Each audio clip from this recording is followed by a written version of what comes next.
Yes, dictation की गति है 80 शब्द प्रति मिनट। डिक्टेशन स्टार्ट होगा 5 सेकंड बाद।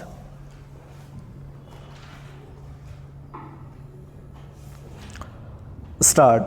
अध्यक्ष जी, किसी भी देश की विदेश नीति अपने में कोई स्वतंत्र नीति नहीं होती है, वरन वह किसी देश की आंतरिक नीति को स्पष्ट करती है। उदाहरण के लिए हम अमेरिका को ले सकते हैं। उसने अपने यहाँ अधिक अन्न पैदा किया और जब उसके पास अनाज फालतू बच गया तब वह अपने बकाया अनाज की बिक्री के लिए ऐसे देशों की तलाश करने लगा जो उधार पर माल ले सकते हों। किंतु हमारी आंतरिक नीति ने यह तय किया कि खर्चीले ढंग से सरकार चलाएंगे और स्वदेशी मुद्रा की कोई राशि हमारे पास नहीं बचेगी। हमने कर भी लगा दिए और मुद्रा प्रसार भी कर दिया।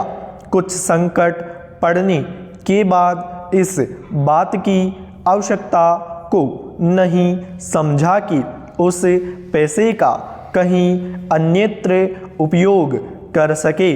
पैराग्राफ।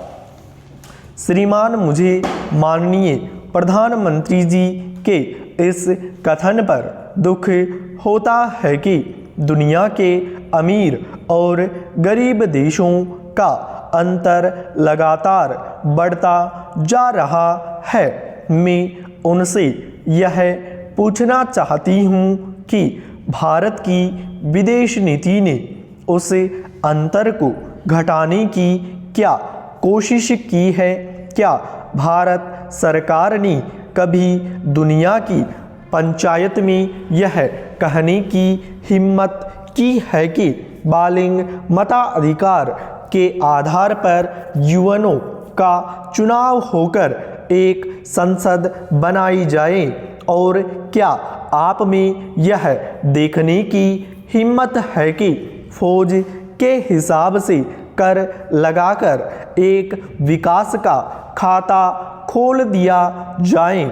जो देश विकसित हैं उनके मजदूरों का 1 घंटा हमारे देश के मजदूरों के 100 घंटों के बराबर माना जाता है, क्योंकि उनके पास साधन हैं। इसीलिए यह अंतर और भी बढ़ता चला जा रहा है।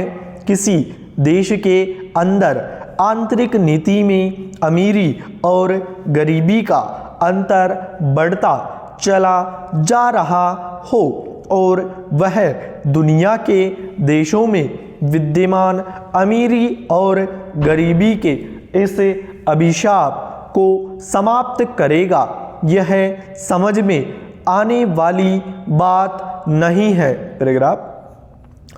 अब मैं आपका ध्यान एक और बात की ओर दिलाना चाहती हूँ। पूर्वी जर्मनी को मान्यता देते हमें परेशानी होती है, इसलिए कि शायद पश्चिमी जर्मनी को मान्यता देते हमें परेशानी होती है, इसलिए कि शायद पश्चिमी जर्मनी को बुरा लगे। लेकिन पश्चिमी जर्मनी ने तो अपनी रक्षा का भार दूसरों पर छोड़ दिया है। उसने अपनी पूरी शक्ति इस बात पर लगा दी है कि अधिक से अधिक उत्पादन किया जाए। आपने जो समय दिया उसके लिए मैं आभार प्रदर्शन करता हूँ और आपका धन्यवाद करता हूँ।